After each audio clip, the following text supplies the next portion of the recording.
I'm Dr. Jyoti Kotwal. I'm the professor and head of hematology at the Sir Ganga Ram Hospital, New Delhi.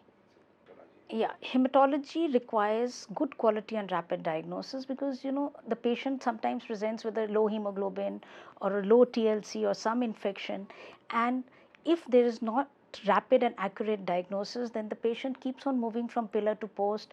As an anemic patient is not really iron deficient but is given iron which causes some other problems, maybe just a thalassemia which is missed out. So good and accurate diagnosis in hematology, starting from a simple problem like iron deficiency and thalassemia to bigger problems like subleukemic leukemias or leukemias where there are blasts in the CBC count which are missed out because there is no accurate and rapid diagnosis, should be very taken into importance, and one should look at this part of it to get rapid diagnosis. Then one can go for the further tests.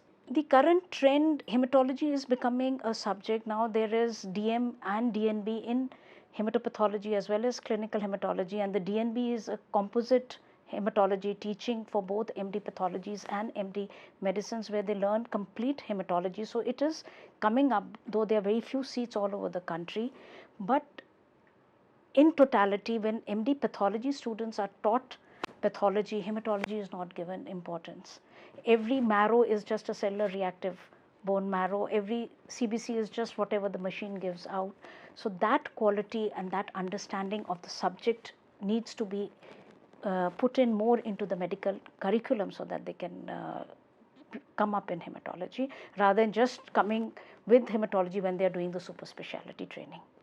The other challenges is hematology, unlike normal pathology, is a clinical pathological subject. You cannot separate clinical from the pathology part, and that is why the national board has come up with a composite DNB in hematology. So the challenge is to know from the clinical to the presentation to the rapid diagnosis, to know what to look for, because what the mind does not know, the eyes will never see.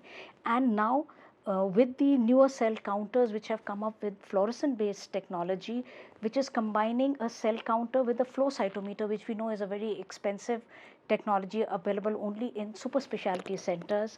Even in the peripheral centers, if one learns how to use this cutting edge technology based cell counters, one will be able to come to a diagnosis even in the peripheral centers and at least guide the patients, because it's very sad sometimes we get patients who have blasts, that is leukemia cells in a low count in the peripheral blood, and they've been going around from pillar to post for almost 1 to 2 months by the time they come to us, and it's there and it's just not been picked up because these quick diagnostic technologies, though available, are either not available or are not being utilized because the knowledge is not there. The future in my country is bright.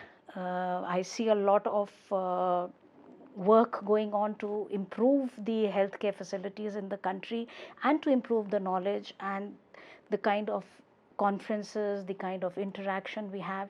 And what is most important is that one has to develop a passion for medicine. If we forget that it's a profession and become passionate about our subject, I think there's a bright future in the field of medicine as well as hematology. My message to the young doctors is, with the post graduation coming soon after internship, during internship people are not doing clinical practice, they are preparing for the PG entrance, and that is why when they come for the specialty, the basic knowledge of the MBBS is lacking, and that is why they may become specialist in a particular field but the basic knowledge is lacking, because internship is the time when they have to do the practical work. So they should, if all of them go into the practical training during internship, I think the competition will be the same, and they should do the practical work, because internship is the only time after 4.5 years they do the practical medical practice before they go into their specialties. So that is very important, that should not neglect it. That's become a major issue nowadays because they're all preparing for the PG entrance during the internship period.